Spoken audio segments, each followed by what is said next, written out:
Agora, a produção acaba de me informar que tem atualização em relação à segunda fase da Operação Escudo. Mais um criminoso foi morto.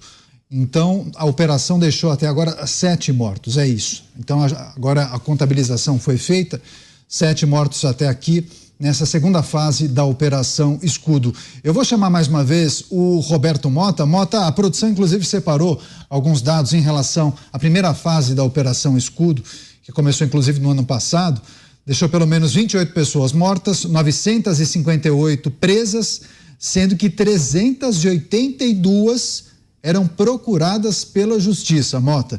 Isso, informações compiladas julho do ano passado. Agora, por qual razão é importante uma resposta rápida da Polícia Paulista após um agente, um homem da PM de São Paulo, da Rota, ser executado pelo crime organizado ou por um criminoso? E quais são os cuidados, né, nessa rápida resposta para que não haja uma inversão da narrativa, uma distorção da história que é contada, e aí sim a narrativa acaba ficando, parece, do lado dos bandidos, né? É uma luta inglória, Caniato, porque essa inversão da narrativa, ela já está embutida nos termos que geralmente são usados para se descrever o que aconteceu. Nós estamos aqui todo dia remando contra a maré, tentando trazer um pouquinho de luz. É muito importante lembrar aqui uma história. Essa história foi contada pelo promotor de justiça Diego Pesce, meu amigo do Rio Grande do Sul. É a história de um criminologista americano chamado George Kirkham, PhD, sabia tudo sobre crime, igual esses nossos especialistas. E no livro dele, tem um livro de 1976 chamado Signal Zero. Ele descreve uma experiência que ele resolveu fazer. Ele resolveu vestir um uniforme policial e passar alguns dias na rua. E ele teve a maior surpresa da vida dele, porque ele encontrou uma realidade que não tinha nada a ver com aquilo que ele ensinava na universidade. O maior espanto dele foi a primeira vez que ele foi agredido violentamente por um criminoso durante uma operação policial. A gente frequentemente escuta esses pseudo-especialistas cheios de opinião, dizendo, por exemplo, isso que aconteceu nessa operação policial foi um absurdo. O policial não devia ter atirado. O policial não precisava ter matado o criminoso. Podia ter atirado nas pernas dele. A gente não escuta isso toda hora? Quem alguma vez treinou com uma arma de fogo sabe da habilidade e da calma que você precisa para conseguir um feito como esse. E aí é bom lembrar esse episódio que nós acabamos de mostrar aqui. O bandido brasileiro não atira nas pernas. O bandido brasileiro atira na cabeça das pessoas, na cabeça dos policiais.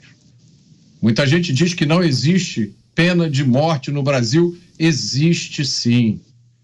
Só não é oficial, mas existe. O único crime punido com pena de morte no Brasil é o crime de resistir aos bandidos. Se você ousar fazer isso, você vai ser executado, provavelmente com um tiro na cabeça. Essa é a nossa realidade. E eu sempre me pergunto por que tantas pessoas sofrendo da mesma forma que eu sofro dessa realidade, botam a mão na frente dos olhos e insistem que o maior problema do Brasil é a letalidade policial. Pois é, a gente observa isso em muitos comentários, inclusive em blogs que se colocam como progressistas, mas que tratam da questão da segurança pública. Você, José Maria Trindade, a necessidade de uma rápida resposta da Polícia Paulista após a morte de um agente, mas qual é o cuidado que a polícia tem que ter na efetividade dessa ação para que a narrativa não se volte contra a própria polícia? Pois é, na minha opinião não tem que ter cuidado não, tem que fazer o trabalho da polícia e que ele é treinado por isso. Muita gente se espanta, mas morreram 2 policiais e não sei quantos bandidos. Claro, o policial é treinado. A diferença é muito grande de treinamento, de armamento, por isso que a polícia, mas não deveria morrer nenhum policial. O policial não é treinado para morrer nunca. Não se pode morrer, né? Ele tem sempre que resistir e ficar vivo. Eu não me esqueço, Mota, de um vídeo que circulou em Minas Gerais fortemente, de um policial lá em Minas Gerais, policial militar, ele vendo um bando numa picapezinha, ele vacilou em atirar.